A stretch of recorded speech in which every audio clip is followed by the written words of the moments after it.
ഇന്ത്യയുടെ 67ാമത് റിപ്പബ്ലിക് ദിനം UAEയിൽ വിപുലമായ പരിപാടികളോടെ കൊണ്ടാടി. ആഘോഷ പരിപാടികളിൽ ആയിരക്കണക്കിന് പേർ പങ്കെടുത്തു. റിപ്പോർട്ടിലേക്ക്.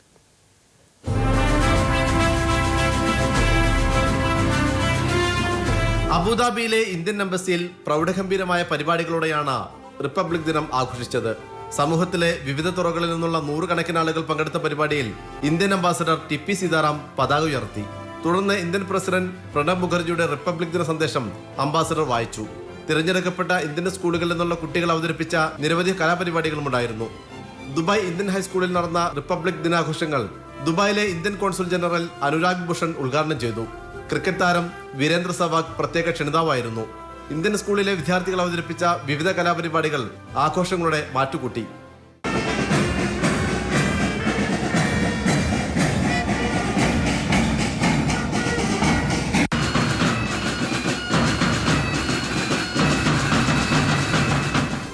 സ്ത്രീകളും കുട്ടികളും ഉൾപ്പെടെ നിരവധി ആളുകൾ ആഘോഷ പരിപാടികളിൽ പങ്കുകൊണ്ടു.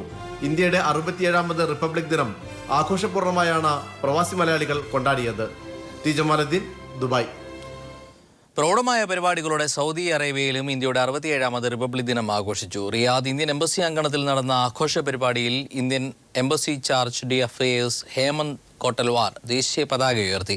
ഇന്ത്യൻ പരമാധികാര ജനാധിപത്യ റിപ്പബ്ലിക് ആയതിൻ്റെ 67ാം വാർഷികം പതാക ഉയർത്തലോടെയാണ് റിയാദിൽ ആചരിച്ചത്. രാവിലെ 9-ന് Indian embassy charge d'affaires Hemant Kottal പതാക ഉയർത്തുകയായിരുന്നു. വർണ്ണവിസ്മയം വിരിയിച്ച് റിയാദ് ഇന്റർനാഷണൽ ഡൽഹി പബ്ലിക് സ്കൂളിലെ വിദ്യാർത്ഥികൾ ദേശത്തിന്റെ ഐക്യവും അഖണ്ഡതയും വിളിച്ചോതുന്ന സംഘനൃത്തവും അവതരിപ്പിച്ചു.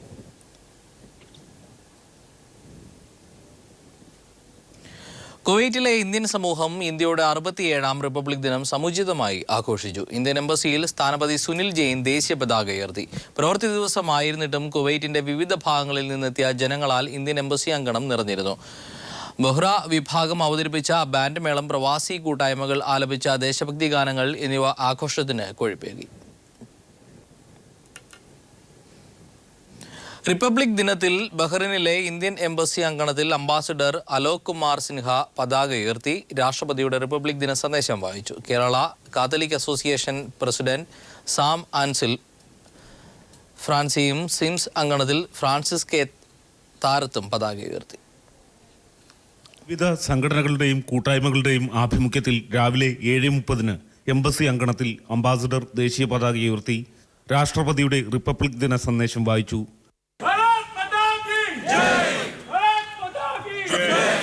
ബഹ്റൈനിലെ സാമൂഹിക സാംസ്കാരിക രംഗത്തെ പ്രമുഖരും എംബസി ഉദ്യോഗസ്ഥരും മറ്റ് ജീവനക്കാരുമെല്ലാം കുടുംബസമേതം ചടങ്ങിൽ സംബന്ധിച്ചു. ബഹ്റൈനിലെ വിവിധ സ്കൂളുകളിൽ നിന്നുള്ള വിദ്യാർത്ഥികൾ ദേശഭക്തി ഗാനങ്ങൾ ആലപിച്ചു.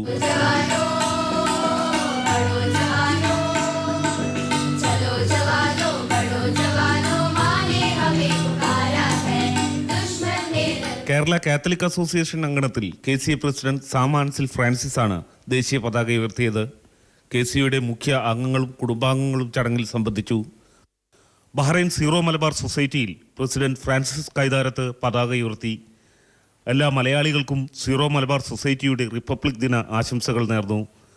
ചടങ്ങിൽ സിംസ് ഭാരവാഹികളും അംഗങ്ങളും കുടുംബാംഗങ്ങളും സംബന്ധിച്ചു. Anil Tirur, news bureau, Bahrain.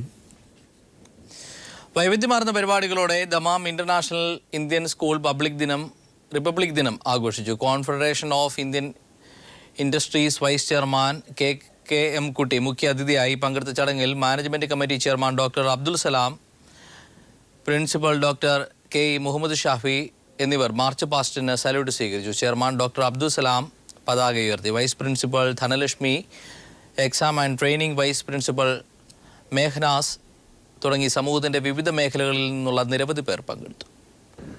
Confederation of Indian industries vice chairman KM Kutty മുഖ്യാതിഥിയായി പങ്കെടുത്ത ചടങ്ങിൽ management committee chairman doctor Abdul Salam Kanniyan, principal doctor EK Muhammad Sharif എന്നിവർ മാർച്ച് പാസ്റ്റിന് സല്യൂട്ട് സ്വീകരിക്കുകയും ചെയർമാൻ ഡോക്ടർ അബ്ദുൽ സലാം കണ്ണിയൻ പതാക ഉയർത്തുകയും ചെയ്തു. Vice principal Dhanalakshmi Ramanujam, exam and training vice principal Mohandas Farid തുടങ്ങി സമൂഹത്തിന്റെ വിവിധ മേഖലയിലുള്ള നിരവധി പേർ ചടങ്ങിൽ പങ്കെടുത്തു. വിദ്യാർത്ഥികൾ തയ്യാറാക്കിയ നിരവധി കലാകായിക പരിപാടികൾ അവതരണം കൊണ്ട് മികവുറ്റതും വൈവിധ്യം കൊണ്ട് ആകർഷണീയവുമായി. Principal doctor EK Muhammad Sharif Indian പ്രസിഡന്റിന്റെ സന്ദേശം വായിച്ചു. News bureau, Dammam. ഷാർജയിൽ അനധികൃത പാർക്കിങ്ങിനെതിരെ നടപടികൾ ശക്തമാക്കി. അനധികൃത പാർക്കിങ്ങിന് 500 ദിർഹം പിഴ ചുമത്തും. ഈ ആഴ്ചത്തെ ബോധവൽക്കരണ പരിപാടികൾ കഴിഞ്ഞാൽ നിയമലംഘകർക്ക് പിഴ ചുമത്താനാണ് തീരുമാനം. മാർഗ്ഗതടസ്സവും അപകടവും ഉണ്ടാക്കുന്ന ഈ നിയമലംഘനങ്ങൾക്ക് അടുത്ത ആഴ്ച മുതൽ 500 ദിർഹം പിഴ ചുമത്തും. പൊതുവഴികളിലും വീടുകൾക്ക് മുന്നിലും വാഹനം കഴുകുന്ന നിയമലംഘകർക്ക് 10,000 പിഴ ഏർപ്പെടുത്താനും തീരുമാനമായി.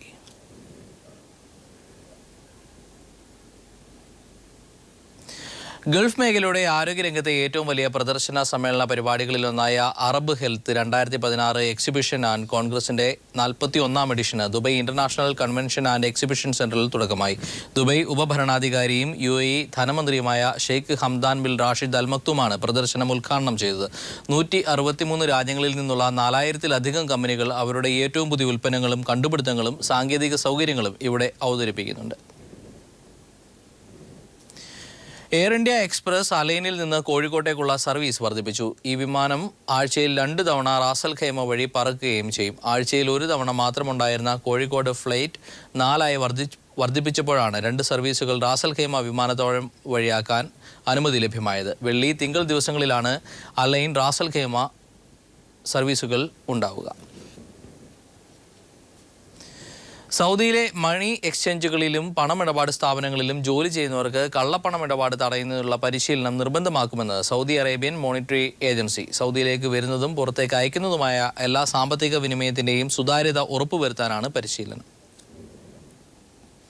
ഹജ്ജ് തീർത്ഥാടകരുടെ എല്ലാ വിവരങ്ങളും അടങ്ങിയ ചിപ്പോട് കൂടിയ വളകൾ ഈ വർഷം മുതൽ നടപ്പാക്കി തുടങ്ങുമെന്ന് ഹജ്ജ് മന്ത്രി ബന്ദർ ബിൽ ഹജ്ജാർ പറഞ്ഞു. ഘട്ടം ഘട്ടമായി നടപ്പാക്കുന്ന വളകൾ ആദ്യം GCC, അറബ് രാജ്യങ്ങൾ എന്നിവിടങ്ങളിൽ നിന്നുള്ള ഹജ്ജ് ഗ്രൂപ്പുകളിലാണ് നടപ്പാക്കുക. ഹാജിമാരെക്കുറിച്ചുള്ള സകല വിവരങ്ങളും അടങ്ങിയതിനാൽ വളകൾ ധരിച്ചവരെ വഴി നഷ്ടപ്പെട്ടാൽ കണ്ടെത്താനും തിരിച്ചറിയാനും ഏറെ ഉപകരിക്കും. കോഴിക്കോട് ജില്ലാ അസോസിയേഷൻ കുവൈറ്റ് 6ാം വാർഷികാഘോഷം കോഴിക്കോട് ഫെസ്റ്റ് 2016 29-ാം തീയതി വെള്ളിയാഴ്ച വൈകിട്ട് അബ്ബാസിയ ഇന്ത്യൻ സെൻട്രൽ സ്കൂളിൽ വെച്ച് നടക്കുമെന്ന് ഭാരവാഹികൾ വാർത്താസമ്മേളനത്തിൽ അറിയിച്ചു.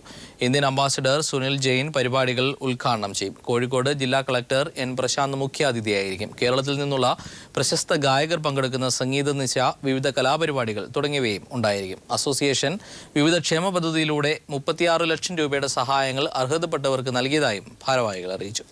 മുഖ്യമന്ത്രി ഉമ്മൻചാണ്ടി സോളാർ കമ്മീഷന് മുമ്പിൽ ശനിയാഴ്ച പകലും രാത്രിയിലുമായി നൽകിയ മൊഴികളിൽ കടുത്ത വൈരുദ്ധ്യം. ചില മൊഴികൾ മുഖ്യമന്ത്രി മുമ്പ് പറഞ്ഞതിന് വിരുദ്ധമാണ്. മറ്റു ചില മൊഴികൾ അദ്ദേഹത്തിന്റെ ഉദ്യോഗസ്ഥരും സഹപ്രവർത്തകരും പറഞ്ഞതുമായി യാതൊരു പൊരുത്തവുമില്ലെന്നും കേസിന്റെ നാൾവഴികൾ പരിശോധിക്കുമ്പോൾ വ്യക്തമാവുകയാണ്. മുഖ്യമന്ത്രി ഉമ്മൻചാണ്ടി സോളാർ കമ്മീഷന് മുന്നിൽ ശനിയാഴ്ച നൽകിയ മൊഴികളിലെ വൈരുദ്ധ്യങ്ങൾ ഇങ്ങനെ സംഗ്രഹിക്കാം. സരിത നായരെ താൻ നേരിട്ട് കണ്ടിട്ടില്ലെന്നും തനിക്ക് അവരെ അറിയില്ലെന്നുമായിരുന്നു സോളാർ തട്ടിപ്പ് പുറത്തു വന്ന വേളയിൽ മുഖ്യമന്ത്രി പറഞ്ഞുകൊണ്ടിരുന്നത്. അതിനിടെയാണ് പാലായിലെ കടപ്ലാമുറ്റത്ത് ജലനിധി പരിപാടിയിൽ വേദിയിലിരിക്കുന്ന മുഖ്യമന്ത്രിയുടെ ചെവിയിൽ സരിത നായർ അടക്കം പറയുന്ന ചിത്രം കൈരളി പീപ്പിൾ TV പുറത്തുവിട്ടത്. ആ ചിത്രം വ്യാജമാണെന്നും മോർഫ് ചെയ്ത് സൃഷ്ടിച്ചതാണെന്നും കോൺഗ്രസുകാർ വാദിച്ചു. എന്നാൽ സോളാർ കമ്മീഷന് മുന്നിൽ അദ്ദേഹം നൽകിയ മൊഴിയിൽ പറയുന്നത് ഇങ്ങനെ: കടപ്ലാമുറ്റത്ത് വേദിയിലിരിക്കുമ്പോൾ പിറകിലൂടെ ഒരാൾ വന്ന് ചെവിയിൽ എന്തോ പറഞ്ഞതായി ഓർക്കുന്നു. അത് സരിത നായരായിരുന്നു എന്ന് ഓർക്കുന്നില്ല. സത്യം പുറത്തുവരാൻ തുടങ്ങിയപ്പോൾ മുഖ്യമന്ത്രിക്ക് ഒന്നും ഓർമ്മയില്ല എന്നതാണ് സത്യം. സരിത നായർക്ക് ഡൽഹിയിൽ മുഖ്യമന്ത്രിയെ കാണാൻ അവസരമൊരുക്കിയത് അദ്ദേഹത്തിന്റെ വിശ്വസ്തൻ തോമസ് കുരുവിളയായിരുന്നു. കുരുവിള അക്കാര്യം കമ്മീഷന് മുമ്പാകെ പറയുകയും ചെയ്തു. ഡൽഹി കേരള ഹൗസിൽ കാണാനായിരുന്നു സരിത ആവശ്യപ്പെട്ടത്. എന്നാൽ ഇക്കാര്യം കുരുവിള മുഖ്യമന്ത്രിയോട് പറഞ്ഞപ്പോൾ വിജ്ഞാൻ ഭവനിൽ കാണാമെന്ന് അദ്ദേഹം അറിയിച്ചു. എന്നാൽ കുരുവിളയുടെ മൊഴി മുഖ്യമന്ത്രി നിഷേധിച്ചു. വിജ്ഞാൻ ഭവൻ കനത്ത സുരക്ഷാ സംവിധാനമുള്ള സ്ഥലമാണെന്നും അവിടെ സരിത ഉണ്ടായിരുന്നോ എന്ന് അറിയില്ലെന്നുമാണ് മുഖ്യമന്ത്രിയുടെ മൊഴി. കേരള ഹൗസ് രാഷ്ട്രീയക്കാരും ഉദ്യോഗസ്ഥരും യഥേഷ്ടം കയറിയിറങ്ങുന്ന സ്ഥലമാണ്. അതുകൊണ്ടാണ് സാധാരണക്കാർക്ക് വരാൻ ബുദ്ധിമുട്ടുള്ള വിജ്ഞാൻ ഭവനിൽ കാണാമെന്ന് മുഖ്യമന്ത്രി തീരുമാനിച്ചതെന്ന് വ്യക്തം. തട്ടിപ്പിനിരയായ ശ്രീധരൻ നായർ മുഖ്യമന്ത്രിയെ കാണാൻ അദ്ദേഹത്തിന്റെ ഓഫീസിൽ വന്നപ്പോൾ സരിത അവിടെ ഉണ്ടായിരുന്നുവെന്നാണ് സോളാർ തട്ടിപ്പ് അന്വേഷിച്ച ADGP ഹേമചന്ദ്രൻ മൊഴി നൽകിയത്. എന്നാൽ അക്കാര്യം കമ്മീഷൻ ചോദിച്ചപ്പോൾ മുഖ്യമന്ത്രിക്ക് വ്യക്തമായ മറുപടി ഉണ്ടായില്ല. MLA സെൽവരാജ് ഇതിന് സാക്ഷിയാണെന്ന് അഭിഭാഷകർ ചൂണ്ടിക്കാണിച്ചപ്പോഴും മുഖ്യമന്ത്രി കൃത്യമായ മറുപടി നൽകിയില്ല. ADGPയുടെ അന്വേഷണത്തിൽ കണ്ടെത്തിയ വസ്തുതകൾ പോലും മുഖ്യമന്ത്രി കമ്മീഷന് മുന്നിൽ നിഷേധിക്കുന്നു. 2012 ജൂലൈ 10 ടീം സോളാറിന്റെ വക ദുരിതാശ്വാസ നിധിയിലേക്ക് സംഭാവന നൽകാൻ സരിത മുഖ്യമന്ത്രിയെ കണ്ടിരുന്നു. തുക കൈപ്പറ്റിയതിന് നന്ദി പറഞ്ഞ് മുഖ്യമന്ത്രി നൽകിയ കത്ത് പ്രത്യേക അന്വേഷണ സംഘം കമ്മീഷന് സമർപ്പിച്ചിരുന്നു. ഈ കത്തിൽ ബിജു രാധാകൃഷ്ണനെ ഡിയർ മിസ്റ്റർ RB നായർ എന്നാണ് മുഖ്യമന്ത്രി സംബോധന ചെയ്തത്. ഈ കത്ത് ബിജു രാധാകൃഷ്ണനെ നേരത്തെ അറിയുന്നതിന് തെളിവല്ലേ എന്ന് കമ്മീഷൻ ജസ്റ്റിസ് ശിവരാജൻ ചോദിച്ചു. എന്നാൽ മുഖ്യമന്ത്രി അതും നിഷേധിച്ചു. ബിജു രാധാകൃഷ്ണനുമായി ആലുവ ഗസ്റ്റ് ഹൌസിൽ അടച്ചിട്ട മുറിയിൽ സംഭാഷണം നടത്തിയെന്ന് മുഖ്യമന്ത്രി സമ്മതിക്കുന്നു. എന്നാൽ എന്തായിരുന്നു സംഭാഷണ വിഷയമെന്ന് കമ്മീഷൻ ആവർത്തിച്ച് ചോദിച്ചിട്ടും വെളിപ്പെടുത്താൻ മുഖ്യമന്ത്രി തയ്യാറായില്ല. സ്വകാര്യതയെ ബാധിക്കുന്ന കാര്യമായതിനാൽ വെളിപ്പെടുത്താനാവില്ലെന്നാണ് മുഖ്യമന്ത്രിയുടെ വാദം. തനിക്ക് പൊതുജനങ്ങളിൽ നിന്ന് ഒന്നും ഒളിക്കാനില്ലെന്ന് അവകാശപ്പെടുന്ന മുഖ്യമന്ത്രി എന്തിനാണ് ഇക്കാര്യം ഒളിക്കുന്നത്? പരസ്പര വിരുദ്ധവും പ്രത്യക്ഷത്തിൽ അവിശ്വസനീയവുമായ കാര്യങ്ങൾ മുഖ്യമന്ത്രി പറഞ്ഞപ്പോൾ നുണ പരിശോധനയ്ക്ക് തയ്യാറാകുമോ എന്ന് ബിജു രാധാകൃഷ്ണന്റെ അഭിഭാഷകൻ ചോദിച്ചു. തയ്യാറല്ലെന്നായിരുന്നു മുഖ്യമന്ത്രിയുടെ മറുപടി. പറയുന്നത് സത്യമാണെങ്കിൽ മുഖ്യമന്ത്രി എന്തിന് നുണ പരിശോധനയ്ക്ക് വിസമ്മതിക്കണം? News desk. സോളാർ കമ്മീഷനെ മുഖ്യമന്ത്രി തെറ്റിദ്ധരിപ്പിച്ചു. സരിതയുമായുള്ള ദില്ലി കൂടിക്കാഴ്ചയെക്കുറിച്ചാണ് തെറ്റിദ്ധരിപ്പിക്കൽ നടന്നത്. അവകാശ ലംഘന നോട്ടീസ് കിട്ടിയിട്ടില്ലെന്ന തെറ്റായ മൊഴിയാണ് മുഖ്യമന്ത്രി നൽകിയത്. കഴിഞ്ഞ ദിവസം സോളാർ കമ്മീഷന്റെ വിസ്താരത്തിനിടെ ഓൾ ഇന്ത്യ ലോയേഴ്സ് യൂണിയൻ അഭിഭാഷകന്റെ ചോദ്യത്തിനാണ് മുഖ്യമന്ത്രി ഉമ്മൻചാണ്ടി തെറ്റായ മറുപടി നൽകിയത്. ഡൽഹി വിജ്ഞാൻ ഭവനിൽ വെച്ച് 2012 ഡിസംബർ 27 മുഖ്യമന്ത്രി സരിതയുമായി കൂടിക്കാഴ്ച നടത്തിയെന്ന വാർത്തയുടെ അടിസ്ഥാനത്തിൽ മാത്യു ടി തോമസ് MLA നിയമസഭയിൽ നൽകിയ അടിയന്തര പ്രമേയത്തിന് മറുപടിയായി തെറ്റായ വിവരമാണ് മുഖ്യമന്ത്രി അറിയിച്ചിരുന്നത്. ഡിസംബർ 27 താൻ ഡൽഹിയിൽ ഉണ്ടായിരുന്നില്ലെന്നും ഡിസംബർ 29 ദേശീയ വികസന സമിതി യോഗത്തിനായാണ് താൻ വിജ്ഞാൻ ഭവനിൽ എത്തിയതെന്നുമായിരുന്നു അന്ന് മുഖ്യമന്ത്രിയുടെ മറുപടി. മുഖ്യമന്ത്രിയുടെ ഈ വാദം തെറ്റാണെന്ന് ചൂണ്ടിക്കാട്ടി ദേശീയ വികസന സമിതി യോഗം ഡിസംബർ 29 തന്നെയായിരുന്നു എന്ന് തെളിയിക്കുന്ന രേഖകൾ സഹിതം 2015 ഏപ്രിൽ 1 വി ശിവൻകുട്ടി MLA നിയമസഭയിൽ അവകാശ ലംഘന നോട്ടീസ് നൽകിയിരുന്നു. എന്നാൽ സോളാർ കമ്മീഷന്റെ വിസ്താരത്തിനിടെ താങ്കൾക്കെതിരെ ആരെങ്കിലും ഈ വിഷയത്തിൽ അവകാശ ലംഘന നോട്ടീസ് നൽകിയിരുന്നോ എന്ന് അഭിഭാഷകൻ ചോദിച്ചപ്പോൾ ഇല്ല എന്നായിരുന്നു മുഖ്യമന്ത്രിയുടെ മറുപടി. വി ശിവൻകുട്ടി MLA അവകാശ ലംഘന നോട്ടീസ് നൽകിയ വിവരം മറച്ചുവെച്ചാണ് മുഖ്യമന്ത്രി കമ്മീഷനെ പൂർണ്ണമായും തെറ്റിദ്ധരിപ്പിക്കുന്ന മൊഴി നൽകിയത്. ചുരുക്കത്തിൽ വിജ്ഞാൻ ഭവനിലെത്തിയത് സംബന്ധിച്ച് ആദ്യം നിയമസഭയെ തെറ്റിദ്ധരിപ്പിച്ചെങ്കിൽ ഇപ്പോൾ അതുമായി ബന്ധപ്പെട്ട സോളാർ കമ്മീഷനെയും മുഖ്യമന്ത്രി തെറ്റിദ്ധരിപ്പിച്ചിരിക്കുന്നു. News bureau, Thiruvananthapuram.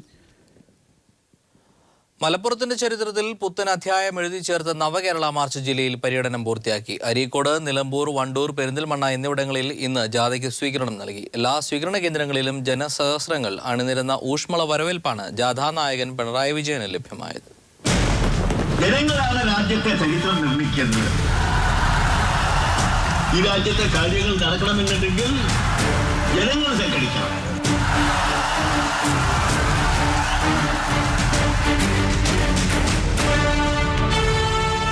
ചരിത്രം ഒരു ഓർമ്മപ്പെടുത്തലാണ്, ഒപ്പം ഭാവിയിലേക്കുള്ള ഒരു തിരുത്തൽ രേഖയും. പുതിയ ചിന്ത, പുതിയ കർമ്മം, പുതിയ കേരളം. പങ്കെടുക്കൂ, അണിചേരൂ ഈ ബഹുജന മുന്നേറ്റത്തിൽ. ഏറനാടിൻ്റെ ഹൃദയഭൂമിയായ അരീക്കോടായിരുന്നു ആദ്യ സ്വീകരണ കേന്ദ്രം. ജാഥ എത്തുന്നതിനും മണിക്കൂറുകൾക്ക് മുമ്പേ പ്രദേശം ജനനിബിഡം. സദസ്സിലേറെയും സ്ത്രീകൾ. അരീക്കോട് കവലയിൽ പിണറായിയെ കാത്ത ആയിരങ്ങൾ, അതിലേറെയും യുവാക്കൾ. ചെമ്പതാകകൾ ഉയർന്നുപാറി. ജാഥാനായകന്റെ വരവറിയിച്ച് പൈലറ്റ് വാഹനമെത്തിയതോടെ ആകാശം ഭേദിക്കും ഉച്ചത്തിൽ മുദ്രാവാക്യങ്ങൾ മുഴങ്ങി. ജാഥാനായകനെ അരീക്കോട് വരവേറ്റത് അങ്ങേയറ്റത്തെ ആവേശത്തോടെയായിരുന്നു. അഴിമതി വിമുക്തവും മതനിരപേക്ഷവുമായ പുതിയ കേരളം കെട്ടിപ്പടുക്കേണ്ടതിൻ്റെ ആവശ്യകതയായിരുന്നു പിണറായിയുടെ വാക്കുകളിൽ. അടുത്ത സ്വീകരണ കേന്ദ്രം കുഞ്ഞാലിയുടെ രക്തസാക്ഷിത്വം കൊണ്ട് ചുവന്ന നിലമ്പൂർ പിണറായിക്കായി ഒരുക്കിയത് വീരോചിത വരവേൽപ്പ്. കെ ബാബുവിന്റെ രാജി ഗവർണർക്ക് കൈമാറാത്ത ഉമ്മൻചാണ്ടിയുടെ നടപടിക്കെതിരെ നിശിത വിമർശനമായിരുന്നു പിണറായിയുടെ വാക്കുകൾ. ഉമ്മൻചാണ്ടി നിയമവ്യവസ്ഥയെ അപഹാസ്യമാക്കുകയാണെന്ന് പിണറായി പറഞ്ഞു. കോടതി ഇടപെടൽ വന്നു, മാണി രാജിവെക്കേണ്ടി വന്നു. രാജി മുഖ്യമന്ത്രിയുടെ കയ്യിൽ കിട്ടേണ്ട താമസം ഉടനെ ഗവർണറുടെ കയ്യിലേക്ക് എത്തിച്ചു. കോടതി ഇടപെട്ടു, ബാബുവിന് രാജിവെക്കേണ്ടി വന്നു. രാജിക്കത്ത് പോക്കറ്റിട്ടുകൊണ്ട് ഉമ്മൻചാണ്ടി നടക്കുകയാണ്. ഇതേവരെ ഗവർണർക്ക് കൊടുക്കുന്നില്ല. അപ്പോൾ എന്താണ് ഉമ്മൻചാണ്ടിയും കൂട്ടരും കാണിക്കുന്നത്? നമ്മുടെ നാട്ടിൻ്റെ നിയമവ്യവസ്ഥയെ തകർക്കുകയാണ്, അപഹാസ്യമാക്കുകയാണ്. തുടർന്ന് വണ്ടൂരിലെത്തിയപ്പോഴും കാണാനായത് ഒരു നാടൊന്നാകെ ഒരു മൈതാനിയിൽ ഒത്തുചേർന്നതാണ്. പിണറായിയെ ആവേശത്തോടെ അവർ വരവേറ്റു. പെരിന്തൽമണ്ണയായിരുന്നു 12-ാം ദിവസത്തെ ജാഥാ പരിപാടിയുടെ സമാപനം. പെരിന്തൽമണ്ണയിലെ സ്വീകരണത്തോടെ മലപ്പുറം ജില്ലയിലെ പര്യടനം പൂർത്തിയായി. നവകേരള മാർച്ച് നാളെ പാലക്കാട് ജില്ലയിലേക്ക് പ്രവേശിക്കും. ക്യാമറമാൻ അഭിലാഷ് നിലമ്പൂരിനൊപ്പം സാലി മുഹമ്മദ്. ഫുട്ബോൾ താരങ്ങളും കായിക രംഗത്തെ പ്രമുഖരും മലപ്പുറത്തെത്തിയ പിണറായി വിജയനുമായി കൂടിക്കാഴ്ച നടത്തി. കേരള ഫുട്ബോൾ ടീം ക്യാപ്റ്റനായിരുന്ന ആസിഫ് സഹീർ, ഇന്ത്യൻ വോളിബോൾ താരം വിപിൻ എം ജോർജ് തുടങ്ങിയവർ കൂടിക്കാഴ്ചയിൽ പങ്കെടുത്തു. മലപ്പുറത്തിന്റെ കായിക താരത്തിന് ആവേശമായ ഫുട്ബോൾ തന്നെയായിരുന്നു ചർച്ചയിലെ സജീവ വിഷയം. മഞ്ചേരി, കോട്ടപ്പടി സ്റ്റേഡിയങ്ങളിൽ ഫ്ലഡ് ലൈറ്റ് സ്ഥാപിക്കാത്തതിലുള്ള നിരാശ താരങ്ങളും പരിശീലകരും എടുത്തു പറഞ്ഞു. സംസ്ഥാനത്തെ സ്പോർട്സ് കൗൺസിൽ സംവിധാനം ഉദ്യോഗസ്ഥരെ നിറച്ച് ജനാധിപത്യമില്ലാതാക്കിയ കാര്യം അസോസിയേഷൻ ഭാരവാഹികൾ ഉന്നയിച്ചു. കൂടുതൽ അവസരങ്ങൾ ഉണ്ടാകണമെന്നും സമ്മാനത്തുക വർദ്ധിപ്പിക്കണമെന്നുമായിരുന്നു സാഫ് ഗെയിംസിൽ ജാവലിൻ ത്രോയിൽ സ്വർണ്ണ മെഡൽ നേടിയ കുമാരി പ്രജിതയുടെ നിർദ്ദേശം. കേരള ഫുട്ബോൾ ടീം ക്യാപ്റ്റനായിരുന്ന ആസിഫ് സഹീർ, സന്തോഷ് ട്രോഫി താരം OK Javed, Indian volleyball senior team അംഗം വിപിൻ എം ജോർജ്, വനിതാ ഫുട്ബോൾ താരം കുമാരി സിതാര ഹരികുമാർ എന്നിവരും പിണറായിയുമായുള്ള കൂടിക്കാഴ്ചയ്ക്ക് എത്തിയിരുന്നു. ആസിഫ് സഹീർ: ഇത് വളരെ നല്ലൊരു സാറ്റിസ്ഫൈഡോട് കൂടിയുള്ളൊരു മീറ്റിംഗ് ആയി വളരെ സന്തോഷം തോന്നുന്നൊരു നിമിഷം തന്നെയാണ് ഒരു ഫുട്ബോളറായി എന്ന നിലയ്ക്ക് എനിക്ക് പറയാനുള്ളത്. കാരണം സൗകര്യങ്ങളാണ്, അടിസ്ഥാന സൗകര്യങ്ങളും കാര്യങ്ങളൊക്കെ നമ്മൾ ഡിസ്കസ് ചെയ്യണമെന്നുണ്ടെങ്കിൽ ഇവരായിട്ട് തന്നെ പറയാൻ പറ്റുള്ളൂ. അത് നേരിട്ട് തന്നെ വേണം. ഒരു മീഡിയേറ്ററോ അല്ലെങ്കിൽ വേറെ ആരും വന്നിട്ട് കാര്യമില്ല. അവരായിട്ട് തന്നെ കാര്യങ്ങൾ പറഞ്ഞു കഴിഞ്ഞാൽ അവർക്ക് ആ വികാരങ്ങൾ മനസ്സിലാവും. ഫുട്ബോൾ പരിശീലകർ, കായിക അധ്യാപകർ എന്നിവരും മലപ്പുറത്ത് നടന്ന കൂടിക്കാഴ്ചയിൽ പങ്കെടുത്തു. ഫുട്ബോളിൽ മലപ്പുറത്തെ മികവിന്റെ കേന്ദ്രമാക്കി മാറ്റാൻ കൂട്ടായ പരിശ്രമം ഉണ്ടാവണമെന്നായിരുന്നു പിണറായിയുടെ മറുപടി. കായിക മേഖലയ്ക്ക് LDF എക്കാലവും പ്രാധാന്യം കൊടുക്കാറുണ്ടെന്നും തുടർന്നും അതുണ്ടാവുമെന്നും പിണറായി കൂടിക്കാഴ്ചയ്ക്കെത്തിയവർക്ക് ഉറപ്പു നൽകി. ക്യാമറാമാൻ ഇക്ബാൽ വട്ടക്കുളത്തിനൊപ്പം AK ലതീഷ്. രോഹിത് വെമുല പട്ടികജാതി വിഭാഗമായ മാല സമുദായ അംഗമെന്ന് തെളിയിക്കുന്ന രേഖ പീപ്പിൾ പുറത്തുവിട്ടു. 2015 ജൂൺ 16 ഗുണ്ടൂർ തഹസീൽദാർ നൽകിയ രേഖയാണ് പീപ്പിൾ TV പുറത്തുവിട്ടത്. ഇതോടെ രോഹിത് ദളിതനല്ലെന്ന് റിപ്പോർട്ട് നൽകി കേന്ദ്രമന്ത്രിമാരെയും VCയെയും രക്ഷിക്കാൻ ശ്രമിച്ച പോലീസ് നീക്കമാണ് പുറത്താകുന്നത്.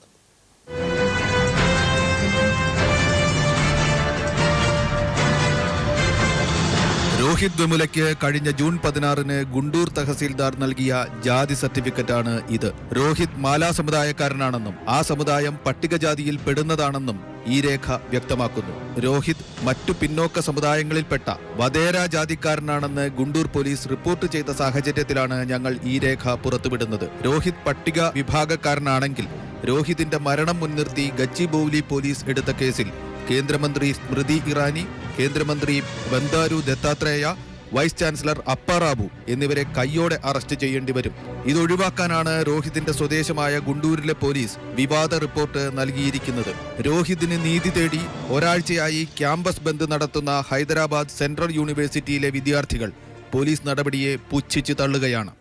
രോഹിതിന്റെ ആത്മഹത്യ രാഷ്ട്രീയ കൊലപാതകമാണ് എന്ന രോഹിതിന്റെ സഹപാഠികളുടെ നിലപാട് പൂർണ്ണമായി ശരിവെക്കുന്നതാണ് ഗുണ്ടൂർ പോലീസിന്റെ ക്രൂരമായ ദലിത് വിരുദ്ധ റിപ്പോർട്ട്. ഹൈദരാബാദ് യൂണിവേഴ്സിറ്റി ക്യാമ്പസിൽ നിന്ന് NP ചന്ദ്രശേഖരൻ. എൻഡോസൾഫാൻ ദുരിതബാധിതരോട് സർക്കാർ വാക്കുപാലിക്കണമെന്നാവശ്യപ്പെട്ട് എൻഡോസൾഫാൻ ദുരിതബാധിതരായ അമ്മമാരും കുട്ടികളും സെക്രട്ടേറിയറ്റിന് മുന്നിൽ അനിശ്ചിതകാല പട്ടിണി സമരം ആരംഭിച്ചു. പ്രതിപക്ഷ നേതാവ് VS അച്യുതാനന്ദൻ പട്ടിണി സമരം ഉദ്ഘാടനം ചെയ്തു. നൽകിയ ഉറപ്പുകളും വാക്കും പാലിക്കാത്ത ഉമ്മൻചാണ്ടി സർക്കാരിന്റെ നിലപാടിൽ പ്രതിഷേധിച്ചാണ് എൻഡോസൾഫാൻ ദുരിതബാധിതരായ അമ്മമാരും കുഞ്ഞുങ്ങളും സെക്രട്ടേറിയറ്റിന് മുന്നിൽ അനിശ്ചിതകാല പട്ടിണി സമരം ആരംഭിച്ചിരിക്കുന്നത്.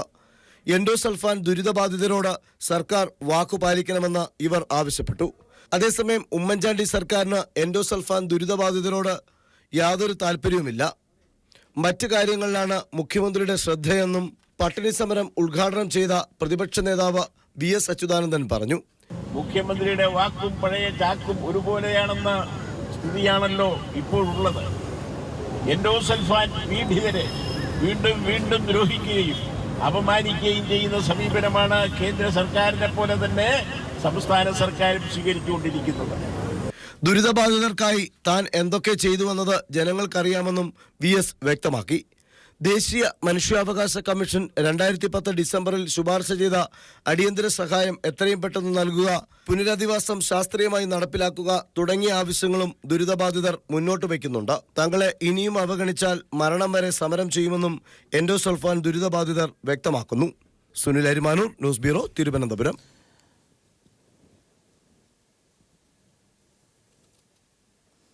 അതീവ സുരക്ഷയിൽ രാജ്യം 67ാം റിപ്പബ്ലിക് ദിനം ആഘോഷിച്ചു. പ്രധാനമന്ത്രി നരേന്ദ്രമോദി അമർജൻ വാൻ ജ്യോതിയിൽ പുഷ്പചക്രം അർപ്പിച്ചതോടെയാണ് റിപ്പബ്ലിക് ദിന ആഘോഷങ്ങൾക്ക് തുടക്കമായത്. ഫ്രഞ്ച് പ്രസിഡന്റ് ഫ്രാൻസ്വാ ഒലാൻഡയായിരുന്നു മുഖ്യാതിഥി.